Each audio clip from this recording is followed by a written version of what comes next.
ನಮಸ್ಕಾರ. ಇರೋ ವಾಸ್ತು ವೀಕ್ಷಕರಿಗೆ ಸ್ವಾಗತ. ನಾನು ನಿಮ್ಮ ವಾಸ್ತು ಜನಾರ್ದನ್. ಈ ದಿನದ ವಾಸ್ತು ಸಂಚಿಕೆಯಲ್ಲಿ ಆಗ್ನೇಯದಲ್ಲಿ ಹಳ್ಳದ ವಾಸ್ತು ವಿಚಾರ ವಿವರಿಸ್ಲಿಕ್ಕೆ ಬಯಸ್ತೇನೆ.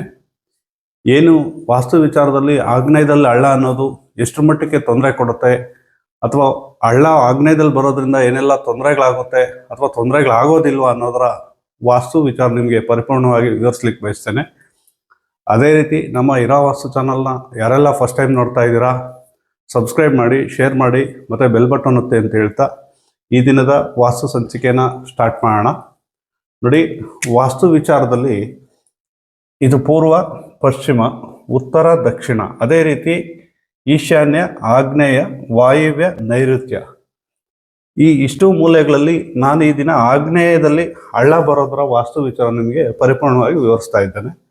ನೋಡಿ, ಒಂದು 30-40 ಸೈಟು, 40 ಪೂರ್ವ ಪಶ್ಚಿಮ, 30 ಉತ್ತರ ದಕ್ಷಿಣ ಇರುತ್ತೆ. ಅಥವಾ ನೀವು ಯಾವುದೇ ಸೈಜ್ ಆಗಲಿ, ನಿಮ್ಮ ಮನೆಗೆ ಕಾಂಪೌಂಡ್ ಅಂತ ಒಂದಿದ್ದಾಗ ಅಥವಾ ಕಾಂಪೌಂಡ್ ಇಲ್ಲದೆ ಇದ್ರೂ ಹಳ್ಳ ಅನ್ನೋದು ಆಗ್ನೇಯದಲ್ಲಿ ಬಂದರೆ ಏನೆಲ್ಲ ತೊಂದರೆಗಳಾಗುತ್ತೆ, ಆಗ್ನೇಯದಲ್ಲಿ ಹಳ್ಳ ಬರದೇ ಇರೋ ರೀತಿ ನಾವು ಯಾವ ರೀತಿ ಮಾಡ್ಕೊಳ್ಬೇಕು ಅನ್ನೋದು ಇಂಪಾರ್ಟೆಂಟ್ ಆಗುತ್ತೆ. ಹಾಗಾಗಿ ಅದರ ವಾಸ್ತು ವಿಚಾರ ನಿಮಗೆ ವಿವರಿಸ್ಲಿಕ್ಕೆ ಬಯಸ್ತೇನೆ. ಈಗ ಏನಾಗಿದೆ ಅಂತಂದರೆ, ಪ್ರತಿಯೊಬ್ಬರ ಮನೆಗಳಿಗೂ ಎಲ್ಲ ಬಯಲಿಗೆ ಹೋಗ್ತಾ ಇದ್ರು, ಅಥವಾ ಊರಿಂದ ಹೊರಗಡೆ ಹೋಗ್ತಾ ಇದ್ರು, ಅಥವಾ ಮನೆಯಿಂದ ಸುಮಾರು ದೂರದಲ್ಲಿ ಇರ್ತಾ ಇತ್ತು. ಆದರೆ ಈಗ ಪ್ರತಿಯೊಬ್ಬರೂ ಒಂದು ಚಿಕ್ಕ ಚಿಕ್ಕ ಸೈಟ್ಗಳಲ್ಲಿ ಕಾಂಪೌಂಡ್ ಮಾಡ್ಕೊಂಡು ಮನೆ ಮಾಡೋದ್ರಿಂದ ಆ ಮನೆಗಳ ಹತ್ರನೇ ಬಾತ್ರೂಮ್ ಪಿಟ್ ಮಾಡಬೇಕಾಗುತ್ತೆ. ಆ ಬಾತ್ರೂಮ್ ಪಿಟ್ ಅನ್ನೋದು ಹಳ್ಳ ಬರುತ್ತೆ. ಏನು ನಿಮ್ಮ ಬಾತ್ರೂಮ್ ಪಿಟ್ ಇರುತ್ತೆ ಅದು ಹಳ್ಳ ಇರುತ್ತೆ. ಹಾಗಾಗಿ ಬಾತ್ರೂಮ್ ಪಿಟ್ಟನ್ನ ಹಳ್ಳ ಆಗ್ಬೋದು, ಅಥವಾ ಮನೆಯ ಸಂಪ್ನ ಹಳ್ಳನೇ ಆಗ್ಬೋದು, ಅಥವಾ ಇನ್ಯಾವುದೇ ರೀತಿ ಹಳ್ಳ ಆಗಲಿ ಆಗ್ನೇಯದಲ್ಲಿ ಬರೋದ್ರಿಂದ ಏನೆಲ್ಲ ಸಮಸ್ಯೆಗಳಾಗುತ್ತೆ ಅನ್ನೋದು ನೋಡಿ. ಮೊದಲಿಗೆ ನೀವು ಯಾವುದೇ ಮೆಜರ್ಮೆಂಟ್ ಸೈಟ್ ಆಗಲಿ, ನೀವು ಆಗ್ನೇಯ ಅನ್ನೋದು ಈ ಕಡೆ ಬಂದರೆ ಪೂರ್ವ ಆಗ್ನೇಯ, ಇತ್ತ ಕಡೆ ಬಂದರೆ ದಕ್ಷಿಣ ಆಗ್ನೇಯ ಬರುತ್ತೆ. ಈ ಎರಡು ಸೇರೋ ಕಾರ್ನರು ಆಗ್ನೇಯ ಆಗುತ್ತೆ. ಅದು ದಕ್ಷಿಣ ಆಗ್ನೇಯ ಆಗ್ಬೋದು ಅಥವಾ ಪೂರ್ವ ಆಗ್ನೇಯನೇ ಆಗ್ಬೋದು. ಈ ಎರಡು ಆಗ್ನೇಯದಲ್ಲಿ ಹಳ್ಳ ಬರಲೇಬಾರ್ದು.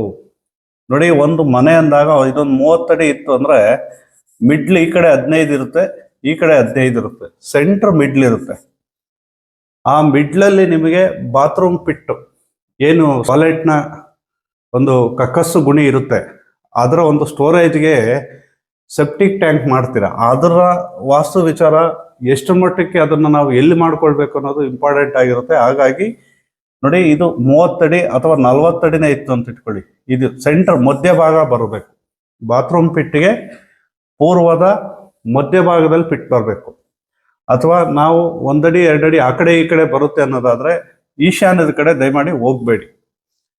ಆಗ್ನೇಯದಲ್ಲಿ ಇದನ್ನು 9 ಭಾಗ ಮಾಡಿದಾಗ, 30 ಅಡಿನ 9 ಭಾಗ ಮಾಡಿದಾಗ 1, 2, 3, 4, 5, 6, 7, 8, 9 ಭಾಗದಲ್ಲಿ 5ನೇ ಮಧ್ಯಭಾಗ ಹಾಕ್ಬೋದು ನೀವು ಬಾತ್ರೂಮ್ ಪಿಟ್ಟು, ಅಥವಾ 6ನೇ ಭಾಗದಲ್ಲೂ ಹಾಕ್ಬೋದು.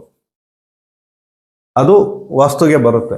ಅದೇ ನೀವು 7ನೇ ಭಾಗ, 8ನೇ ಭಾಗ, 9ನೇ ಭಾಗ ದಯಮಾಡಿ ಬಾತ್ರೂಮ್ ಪಿಟ್ಟನ್ನ ಹಳ್ಳನ ಮಾಡಬೇಡಿ. ಸುಮಾರು ಜನ ಇಲ್ಲಿ ಆಗ್ನೇಯದಲ್ಲಿ ಮಾಡ್ತಾರೆ. ಏನು 7, 8, 9 ಭಾಗ ಇರುತ್ತೆ, ಆ ಸೆಪ್ಟಿಕ್ ಟ್ಯಾಂಕ್ದು ಬಾತ್ರೂಮ್ ಪಿಟ್ಟು ಹಳ್ಳ ಮಾಡಿ ಕನೆಕ್ಷನ್ಗಳು ಕೊಡ್ತಾರೆ. ಅದು ತುಂಬ ಕೆಟ್ಟದ್ದು. ಆ ರೀತಿ ಆಗ್ನೇಯದಲ್ಲಿ ಹಳ್ಳ ಮಾಡಬೇಡಿ. ನಾನು ಅದನ್ನೇ ಹೇಳ್ತಾ ಇರೋದು. ಆಗ್ನೇಯದಲ್ಲಿ ಹಳ್ಳದ ವಾಸ್ತು ವಿಚಾರ ಅಂತಲೇ ನಿಮಗೆ ಟೈಟಲ್ ಕೊಟ್ಟು ಮಾಡ್ತಾ ಇದ್ದೇನೆ. ಆಗ್ನೇಯ ಅನ್ನೋದು ನಿಮಗೆ ನೋಡಿ, ಈ 6 ಪರವಾಗಿಲ್ಲ, 7, 8, 9 ಈ 3 ಭಾಗನೂ ಆಗ್ನೇಯಕ್ಕೆ ಬರುತ್ತೆ, ಪೂರ್ವ ಆಗ್ನೇಯಕ್ಕೆ ಬರುತ್ತೆ. ಹಾಗಾಗಿ ಆ ಪೂರ್ವ ಆಗ್ನೇಯದಲ್ಲಿ ಹಳ್ಳ ಮಾಡಬೇಡಿ. ಪೂರ್ವ ಆಗ್ನೇಯದಲ್ಲಿ ಹಳ್ಳ ಮಾಡೋದ್ರಿಂದ ಆರೋಗ್ಯದ ಸಮಸ್ಯೆಗಳು ಬರುತ್ತೆ. ಮನೆಯ ಗಂಡು ಮಕ್ಕಳಿಗೆ ಸ್ಕಿನ್ ಎಫೆಕ್ಟ್ಸ್ ಆಗೋದು, ಸ್ಕಿನ್ ಅಲರ್ಜಿಗಳಾಗೋದು, ಮತ್ತು ಮನೆಯ ಗಂಡು ಮಕ್ಕಳು ಆರೋಗ್ಯದಲ್ಲಿ ವ್ಯತ್ಯಾಸಗಳಾಗುತ್ತೆ, ಮನೆಯ ಯಜಮಾನನಿಗೂ ಆರೋಗ್ಯದ ವ್ಯತ್ಯಾಸಗಳಾಗುತ್ತೆ. ಹಾಗಾಗಿ ಆಗ್ನೇಯದಲ್ಲಿ ಹಳ್ಳ ಬರೋದ್ರಿಂದ ಮನೆಯ ಗಂಡು ಮಕ್ಕಳು ಸೋಮಾರಿಗಳಾಗ್ತಾರೆ, ಲೇಜಿನೆಸ್ ಬರುತ್ತೆ, ಮತ್ತು ಸಂಬಂಧಗಳು ಹಾಳಾಗ್ತವೆ. ಆಗ್ನೇಯದಲ್ಲಿ ಹಳ್ಳ ಬರೋದ್ರಿಂದ ನಿಮಗೆ ಸಂಬಂಧಗಳು ಒಳ್ಳೆ ರೀತಿಯಲ್ಲಿ ಇರೋದಿಲ್ಲ. ಅದಲ್ಲದೆ ದಕ್ಷಿಣ ಆಗ್ನೇಯ, ನೀವು ಆಗ್ನೇಯದಲ್ಲಿ ಅದು ಯಾವುದೇ ಆಗ್ನೇಯ ಆಗಲಿ, ನೀವು ಆಗ್ನೇಯದಲ್ಲಿಯೂ ಹಳ್ಳ ಮಾಡಬಾರ್ದು. ದಕ್ಷಿಣ ಆಗ್ನೇಯ ಆಗಲಿ ಪೂರ್ವ ಆಗ್ನೇಯದಲ್ಲಾಗಲಿ ಯಾವುದೇ ಕಾರಣಕ್ಕೂ ಆಗ್ನೇಯದ ವಾಸ್ತು ವಿಚಾರದಲ್ಲಿ ಹಳ್ಳದ ವಿಚಾರ ಮಾತ್ರ ನಾನು ಈ ದಿನ ಮಾತಾಡ್ತಾ ಇದ್ದೇನೆ. ಆಗ್ನೇಯದಲ್ಲಿ ಹಳ್ಳ ಬರಬಾರ್ದು. ದಕ್ಷಿಣ ಆಗ್ನೇಯದಲ್ಲಿ ಹಳ್ಳ ಬಂದರೆ ಮನೆಯ ಯಜಮಾನಿ, ಮನೆಯ ಒಡತಿ, ಮನೆಯ ಹೆಣ್ಣುಮಕ್ಕಳಿಗೆ ಆರೋಗ್ಯದ ಸಮಸ್ಯೆಗಳು ಬರುತ್ತೆ. ಆಗ್ನೇಯ ಅನ್ನೋದು ಆರೋಗ್ಯದ ಮೇಲೇ ಹೊಡೆತ ಬೀಳುತ್ತೆ. ನಿಮಗೆ ಪದೇ ಪದೇ ಆರೋಗ್ಯದ ಸಮಸ್ಯೆಗಳಾಗ್ತಾ ಇದೆ, ಮನೇಲಿ ಒಬ್ಬರಲ್ಲ ಒಬ್ಬರು ಮಲ್ಕೊಳ್ತಾನೆ ಇದ್ದಾರೆ, ಒಬ್ಬರದ್ದು ತಪ್ಪೋದಕ್ಕೆ ಒಬ್ಬರದ್ದು ಆರೋಗ್ಯದ್ದು ಸಮಸ್ಯೆಗಳಾಗ್ತಾ ಇದೆ ಅಂತಂದ್ರೆ ನಿಮ್ಮ ಮನೇಲಿ ನೋಡ್ಕೊಳ್ಳಿ, ಆಗ್ನೇಯ ಭಾಗ ಹಳ್ಳ ಇರುತ್ತೆ. ಅದು ಬಾತ್ರೂಮ್ ಪಿಟ್ ಆಗಿರ್ಬೋದು ಅಥವಾ ಸೊಂಪೆ ಆಗಿರ್ಬೋದು. ಕೆಲವರು ಈಶಾನ್ಯದಲ್ಲಿ ಜಾಗ ಇಲ್ಲ ಅಂತೇಳಿ ಆಗ್ನೇಯದಲ್ಲೂ ಮಾಡ್ತಾರೆ ಕೆಲವರು ಸಂಪನ. ಆ ರೀತಿ ಆಗ್ನೇಯ ಭಾಗದಲ್ಲಿ ಹಳ್ಳ ಮಾಡಬಾರ್ದು. ಇನ್ನು ಕೆಲವರು ಸಂಪು ನಾನು ಇಲ್ಲಿ ಪೂರ್ವ ಈಶಾನ್ಯದಲ್ಲಿ ಮಾಡಿದ್ದೀನಿ ಅಥವಾ ಈಶಾನ್ಯದಲ್ಲಿ ಮಾಡಿದ್ದೀನಿ, ನನಗೆ ಇದು ಬಾತ್ರೂಮ್ ಪಿಟ್ಟು ಹತ್ರ ಮಾಡಿದ್ರೆ ಅದು ಸಂಪಿಗೆ ಈ ನೀರು ಆ ನೀರು ಮಿಕ್ಸ್ ಆಗಿಬಿಡುತ್ತೆ, ಅಥವಾ ಇದು ಹತ್ರ ಇರೋದು ಬೇಡ ಅಂತೇಳಿ ದೂರ ಇರಲಿ ಅಂತೇಳಿ ಆಗ್ನೇಯದಲ್ಲಿ ಮಾಡ್ತೀರಾ. ದಯಮಾಡಿ ಆ ರೀತಿ ಆಗ್ನೇಯದಲ್ಲಿ ಮಾಡಬೇಡಿ. ಸಂಪನ್ನ ಕ್ವಾಲಿಟಿಯಾಗಿ ಯಾವುದೇ ನೀರು ಬರದೇ ಇರೋ ರೀತಿ ಮಾಡ್ಕೊಳ್ಳಿ ನೀವು. ಅಥವಾ ನಮಗೆ ಅಲ್ಲಿ ಅವಾಯ್ಡ್ ಮಾಡೋದಕ್ಕೆ ಆಗ್ತಾನೆ ಇಲ್ಲ ಅಂದರೆ ಕಾಂಪೌಂಡಿಂದ ಆಚೆ ಹಾಕ್ಕೊಳ್ಳಿ. ಸೆಕೆಂಡ್ ಆಪ್ಷನ್, ಕಾಂಪೌಂಡಿಂದ ಆಚೆ ಹಾಕ್ಕೊಳ್ಳಿ, ಸ್ವಲ್ಪ ಅವಾಯ್ಡ್ ಆಗುತ್ತೆ. ಆದರೆ ಕಾಂಪೌಂಡಿಂದ ಆಚೆನೂ ಪೂರ್ವದ ಮಧ್ಯಭಾಗದಲ್ಲಿ ಹಾಕಿದ್ರೇ ತುಂಬ ಒಳ್ಳೆಯದು. ಆಗ್ನೇಯ ಭಾಗದಲ್ಲಿ ಹಳ್ಳ ಬರಬಾರ್ದು. ಅದು ನೀವು ಯಾವುದೇ ಆಗ್ನೇಯ ಆಗಲಿ, ಪೂರ್ವ ಆಗ್ನೇಯ ಆಗಲಿ ದಕ್ಷಿಣ ಆಗ್ನೇಯ ಆಗಲಿ, ಹಳ್ಳಗಳು ಬರಬಾರ್ದು. ಮತ್ತು ಎಲ್ಲಿ ಮಾಡ್ಕೊಳ್ಬೇಕು ಅಂತಲೂ ಕೆಲವ್ರು ಕೇಳ್ತೀರಾ. ಪೂರ್ವದ ಮಧ್ಯಭಾಗ ಹೇಳಿದ್ದೇನೆ ನೋಡಿ, 5ನೇ ಭಾಗ ಅಥವಾ 6ನೇ ಭಾಗದಲ್ಲಿ ಬಾತ್ರೂಮ್ ಪಿಟ್ ಮಾಡ್ಕೊಳ್ಳಿ. ಅದು ವಾಸ್ತುವಿನ ರೀತಿಲಿ ಒಳ್ಳೆಯ ಜಾಗ ಬಾತ್ರೂಮ್ ಪಿಟ್ಗೆ. ಅದೇ ರೀತಿ ನಾವು ಪೂರ್ವದಲ್ಲಿ ಮಾಡೋದಕ್ಕಾಗಲ್ಲ, ನಾವು ಆಗ್ನೇಯದಲ್ಲಿ ಮಾಡೋದು ಬೇಡ ಅಂತ ಹೇಳ್ತಾ ಇದ್ದೀರಾ, ಇನ್ನೇನಾದರೂ ಬೇರೆ ಆಪ್ಷನ್ಸ್ ಇದೆಯಾ ಅಂದರೆ ಉತ್ತರದ ಮಧ್ಯಭಾಗ, ಈ ಕಡೆ 20 ಅಡಿ ಈ ಕಡೆ 20 ಅಡಿ ಇರುತ್ತಲ್ವಾ, ಉತ್ತರದ ಮಧ್ಯಭಾಗದಲ್ಲಿ ಹಾಕ್ಕೊಳ್ಬೋದು. ಏನು ನೀವು ಇದನ್ನು 9 ಭಾಗ ಮಾಡಿದಾಗ 3, 4, 5, 6, 7, 8, 9 ಭಾಗ ಮಾಡಿದಾಗ 5ನೇ ಭಾಗ ಅಥವಾ 6ನೇ ಭಾಗ ಬಾತ್ರೂಮ್ ಪಿಟ್ ಸೆಪ್ಟಿಕ್ ಟ್ಯಾಂಕ್ನ ಮಾಡ್ಬೋದು. ನೀವು 5 ಅಥವಾ 6ನೇ ಭಾಗದಲ್ಲಿ ಬಾತ್ರೂಮ್ ಪಿಟ್ ಮಾಡ್ಕೊಳ್ಳಿ. ನಾರ್ತಲ್ಲಿ ನೀವು ಪೂರ್ವದಲ್ಲಿ ಮಾಡೋದಕ್ಕೆ ಅವಕಾಶ ಇಲ್ಲ ಅಂದಾಗ ಉತ್ತರದಲ್ಲಿ ಮಾಡ್ಕೊಳ್ಳಿ, ಅದು ತುಂಬ ಅನುಕೂಲ ಆಗುತ್ತೆ. ಅದನ್ನು ಬಿಟ್ಟು ವಾಯುವ್ಯದಲ್ಲೆಲ್ಲ ಮಾಡಬಾರ್ದು. ಅದು ವಾಯುವ್ಯದ ವಿಚಾರ ಇನ್ನೊಂದು ಸಂಚಿಕೆಯಲ್ಲಿ ನಿಮ್ಮ ಹತ್ರ ಮಾತಾಡ್ತೇನೆ. ಬಾತ್ರೂಮ್ ಪಿಟ್ ವಾಯುವ್ಯದಲ್ಲಿದ್ದರೆ ಏನಾಗುತ್ತೆ ಅನ್ನೋದರ ವಿಚಾರ. ಈ ದಿನ ಪೂರ್ವ ಆಗ್ನೇಯದಲ್ಲಿ ಪಿಟ್ಟು ಬರಬಾರ್ದು ಅನ್ನೋದರ ವಾಸ್ತು ವಿಚಾರ, ಹಳ್ಳ ಆಗಬಾರ್ದು ಅನ್ನೋದರ ವಿಚಾರ ಹೇಳಿದ್ದೇನೆ. ಅದೇ ರೀತಿ ಬಾತ್ರೂಮ್ ಪಿಟ್ ಅಲ್ಲದೆ ಇನ್ನು ಕೆಲವರು ಒಳಗಡೆ ಕಾಂಪೌಂಡ್ ಒಳಗಡೆ ಫ್ಲೋರಿಂಗ್ ಲೆವೆಲ್ನು ಆಗ್ನೇಯಕ್ಕೆ ಹಳ್ಳ ಮಾಡಿರ್ತಾರೆ, ಈಶಾನ್ಯ ಎತ್ತರ ಮಾಡಿರ್ತಾರೆ. ಅಥವಾ ನೈಋತ್ಯ ಎತ್ತರ ಇರುತ್ತೆ, ವಾಯುವ್ಯ ಡೌನ್ ಇರುತ್ತೆ, ಆಗ್ನೇಯಕ್ಕೆ ನೀರು ಹರಿದು ಬರ್ತಾ ಇರುತ್ತೆ. ಅವಾಗ್ಲೂ ನಿಮಗೆ ಆಗ್ನೇಯ ಡೌನೇ, ಆಗ್ನೇಯ ಹಳ್ಳನೇ ಲೆಕ್ಕ. ನೀವು ಯಾವತ್ತೂ ಅಷ್ಟೇ ಉತ್ತರಕ್ಕೆ ನೀರು ಹರಿಬೇಕು. ದಕ್ಷಿಣ ಆಗ್ನೇಯದಿಂದ ಉತ್ತರಕ್ಕೆ ನೀರು ಹರಿಬೇಕು. ದಕ್ಷಿಣದ ಕಡೆ ಪಶ್ಚಿಮದಿಂದ ಪೂರ್ವಕ್ಕೆ ಹರಿದು ಪೂರ್ವದಿಂದ ಆಗ್ನೇಯದಿಂದ ಈಶಾನ್ಯಕ್ಕೆ ನೀರು ಹರಿಬೇಕು. ನೀವೇನಾದರೂ ನಿಮ್ಮ ಮನೆ ಕಾಂಪೌಂಡ್ಗಳ ಒಳಗಡೆ ನೀವು ಉತ್ತರದಿಂದ ಆಗ್ನೇಯಕ್ಕೆ ನೀರು ಹರಿತಾ ಇದೆ ಅಂತಂದರೆ ಅದು ಆಗ್ನೇಯದ ಹಳ್ಳನೇ. ಅವಾಗ್ಲೂ ಸೇಮ್ ಎಫೆಕ್ಟ್ಸೇ ಕೊಡುತ್ತೆ. ಆಗ್ನೇಯದ ಹಳ್ಳದ ವಿಚಾರದಲ್ಲಿ ಏನೇ ವಾಸ್ತು ದೋಷಗಳಿದೆಯೋ ಅದರ ದೋಷದ ವಿಚಾರಗಳೇ ನಿಮಗೆ ರಿಫ್ಲೆಕ್ಟ್ ಆಗುತ್ತೆ. ಹಾಗಾಗಿ ಫ್ಲೋರಿಂಗ್ ಲೆವೆಲ್ಲೇ ಆಗಲಿ ಅಥವಾ ಬಾತ್ರೂಮ್ ಪಿಟ್ಟೆ ಆಗಲಿ ಅಥವಾ ಸೊಂಪೆ ಆಗಲಿ, ಆಗ್ನೇಯದಲ್ಲಿ ಯಾವುದೇ ರೀತಿಯ ಹಳ್ಳಗಳು ಮಾಡಿಕೊಳ್ಬೇಡಿ, ಅದು ವಾಸ್ತುಗೆ ಬರೋದಿಲ್ಲ. ಇನ್ನು ಕೆಲವರು ಸರ್ ಆಗ್ನೇಯದಲ್ಲಿ ಕಾಂಪೌಂಡ್ ಒಳಗಡೆ ಬೇಡ ಆಚೆ ಮಾಡ್ಕೊಳ್ಬೋದಾ ಅಂತ ಕೇಳ್ತಾರೆ. ದಯಮಾಡಿ ದಕ್ಷಿಣ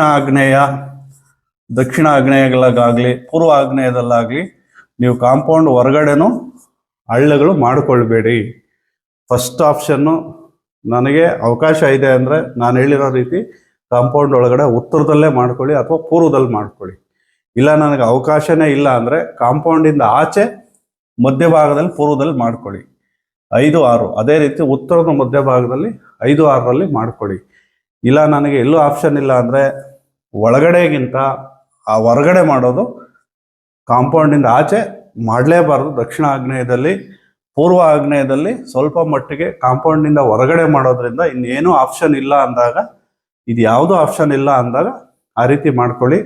ಆದರೆ ಆಗ್ನೇಯದಲ್ಲಿ ಮಾಡದೇ ಇರೋದೇ ತುಂಬ ಒಳ್ಳೆಯದು. ಅದು ದಕ್ಷಿಣ ಆಗ್ನೇಯದಲ್ಲಂತೂ ಬರಲೇಬಾರದು. ಪೂರ್ವ ಆಗ್ನೇಯದ 2 ಭಾಗ ಬೇಡ. ಹಾಗಾಗಿ ಆದಷ್ಟು ಆಗ್ನೇಯದಲ್ಲಿ ಹಳ್ಳಗಳು ಮಾಡೋದು, ಬಾತ್ರೂಮ್ ಫಿಟ್ ಮಾಡೋದು ಅಥವಾ ಸಂಪ್ ಮಾಡೋದು ಅಥವಾ ಫ್ಲೋರಿಂಗ್ ಲೆವೆಲ್ನ ಆಗ್ನೇಯದಲ್ಲಿ ತೊಗೊಂಬಂದು ಹಳ್ಳ ಮಾಡೋದು, ಆ ರೀತಿ ಎಲ್ಲ ಮಾಡ್ಕೊಳ್ಬೇಡಿ. ಅದಲ್ಲದೆ ಚೇಂಬರ್ಗಳು ಮಾಡ್ತಾರೆ, ವೇಸ್ಟ್ ನೀರು ಹೋಗೋದಕ್ಕೆ ಚೇಂಬರ್ಗಳು ಆಗ್ನೇಯದಲ್ಲಿ ಮಾಡ್ತಾರೆ. ಅದು ನೀವು ಆ ರೀತಿ ಆಗ್ನೇಯದಲ್ಲಿ ದೊಡ್ಡ ಹಳ್ಳಗಳನ್ನ ಮಾಡಿ ಚೇಂಬರ್ಗಳು, ದೊಡ್ಡ ದೊಡ್ಡ ಚೇಂಬರ್ಗಳು ಮಾಡಬೇಡಿ. ನೀವು ಆ ರೀತಿ ಏನಾದರೂ ಆಗ್ನೇಯದಲ್ಲಿ ದೊಡ್ಡ ದೊಡ್ಡ ಚೇಂಬರ್ಗಳು ಮಾಡಿ ಆಗ್ನೇಯದಿಂದ ನೀರು ಹೋಗೋ ರೀತಿ ಮಾಡಿದ್ರೆ ಅದು ಹಳ್ಳದ ಕೌಂಟೆ ಆಗುತ್ತೆ. ನೀವು ಅಂಥ ಸಮಯಗಳಲ್ಲಿ ಆ ಪೈಪ್ಲೈನು ಈಶಾನ್ಯಕ್ಕೆ ಹೋಗಿ ಈಶಾನ್ಯದ ಚೇಂಬರಿಂದ ಆಚೆ ಹೋಗೋ ರೀತಿ ಮಾಡ್ಕೊಳ್ಳಿ. ಅದು ನಿಮಗೆ ವಾಸ್ತು ದೋಷ ಬರೋದಿಲ್ಲ. ಹಾಗಾಗಿ ಆಗ್ನೇಯದ ಹಳ್ಳದ ದೋಷ ಏನೆಲ್ಲ ಸಮಸ್ಯೆಗಳು ಕೊಡುತ್ತೆ, ಆರೋಗ್ಯದಲ್ಲಿ ಎಷ್ಟೆಲ್ಲ ವ್ಯತ್ಯಾಸಗಳು ಮಾಡುತ್ತೆ ಅನ್ನೋದ್ರ ವಾಸ್ತು ವಿಚಾರ ವಿವರಿಸಿದ್ದೇನೆ. ಆಗ್ನೇಯದಲ್ಲಿ ಹಳ್ಳ ಬರಲೇಬಾರ್ದು. ಆಗ್ನೇಯದಲ್ಲಿ ಹಳ್ಳ ಬಂದಿದೆ, ಅದಕ್ಕೇನಾದರೂ ಪರಿಹಾರ ಏನು ಅಂತಂದರೆ ಅದನ್ನು ಬದಲಾಯಿಸ್ಕೊಳೋದೇ ಪರಿಹಾರ, ಶಿಫ್ಟ್ ಮಾಡ್ಕೊಳೋದೇ ಪರಿಹಾರ. ಅದಕ್ಕೆ ಬೇರೆ ರೀತಿ ರೆಮಿಡಿಗಳು ಇರೋದಿಲ್ಲ. ದಯಮಾಡಿ ಆಗ್ನೇಯದ ಹಳ್ಳದಲ್ಲಿ ನೀವು ಇದ್ದೀರಾ ಅಂತಂದರೆ ಅದು ನಿಮಗೆ ಆರೋಗ್ಯದ ಸಮಸ್ಯೆಗಳು ಖಂಡಿತ ನಿಮಗೆ ಕೊಟ್ಟೆ ಕೊಡುತ್ತೆ ಅಂತಲೇ ಫಿಕ್ಸ್ ಆಗಿ. ಹಾಗಾಗಿ ಆಗ್ನೇಯದ ಹಳ್ಳಗಳನ್ನ ನೀವು ಚೇಂಜ್ ಮಾಡ್ಕೊಳೋದಕ್ಕೆ ರೆಡಿ ಇರಿ. ಇನ್ಯಾರೋ ಬಂದು ಏನೋ ಯಾವುದೋ ಒಂದು ತಾಮ್ರದ ಸ್ಟೆಪ್ ಹಾಕಿದ್ರು, ಇನ್ನೇನೋ ರೆಮಿಡಿ ಹೇಳಿದ್ರು ಅಂತೇಳಿ ಆ ದುಡ್ಡನ್ನ ವೇಸ್ಟ್ ಮಾಡ್ಕೊಳ್ಬೇಡಿ. ಅದ್ರ ಜೊತೆಗಿನ ಸ್ವಲ್ಪ ಹಾಕಿದ್ರೆ ನಾವು ಹೇಳಿರೋ ರೀತಿ ಬದಲಾಯಿಸ್ಕೊಳೋದಕ್ಕೆ ಅವಕಾಶ ಆಗುತ್ತೆ. ಆ ಬದಲಾಯಿಸ್ಕೊಳೋದ್ರಿಂದ ನಿಮಗೆ ಆರೋಗ್ಯದಲ್ಲಿ ಚೇತರಿಕೆ ಕಾಣುತ್ತೆ, ಮತ್ತು ಆರೋಗ್ಯದ ಸಮಸ್ಯೆಗಳು ಬರದೆ, ಮತ್ತು ಆರ್ಥಿಕವಾಗಿ ನಿಮ್ಗೆ ಸಮಸ್ಯೆಗಳಾಗದೆ ನಿಮಗೆ ಗ್ರೋತ್ ಆಗೋದಕ್ಕೆ ಅದು ಸಹಕಾರ ಆಗುತ್ತೆ. ಆಗ್ನೇಯದ ಹಳ್ಳ ಮನಸ್ಸಿನ ನೆಮ್ಮದಿನ ಕೆಡಿಸುತ್ತೆ. ಮನೆಯಲ್ಲಿ ಒಬ್ಬರು ಕಂಡ್ರೆ ಒಬ್ಬರಿಗೆ ಆಗದೆ ಇರೋ ರೀತಿ ಮನಸ್ಸುಗಳನ್ನ ಕೆಡಿಸ್ಬಿಡುತ್ತೆ. ಹಾಗಾಗಿ ಆಗ್ನೇಯದಲ್ಲಿ ಹಳ್ಳ ಮಾಡಬೇಡಿ, ಸಂಬಂಧಗಳನ್ನೆಲ್ಲ ಹಾಳು ಮಾಡಿಬಿಡುತ್ತೆ. ಹಾಗಾಗಿ ಯಾವುದೇ ಕಾರಣಕ್ಕೂ ಆಗ್ನೇಯದ ಹಳ್ಳನ ಮಾಡದೇನೆ ನೀವು ನಾನು ಹೇಳಿರೋ ರೀತಿ ವಾಸ್ತು ಪ್ರಕಾರ ಮಾಡ್ಕೊಳ್ಳಿ. ನಾನು ಮಾಡಿಬಿಟ್ಟಿದ್ದೀನಿ ಅಂತಂದರೆ ಚೇಂಜ್ ಮಾಡ್ಕೊಳ್ಳಿ, ಬೇರೆ ಆಪ್ಷನ್ ಇಲ್ಲ.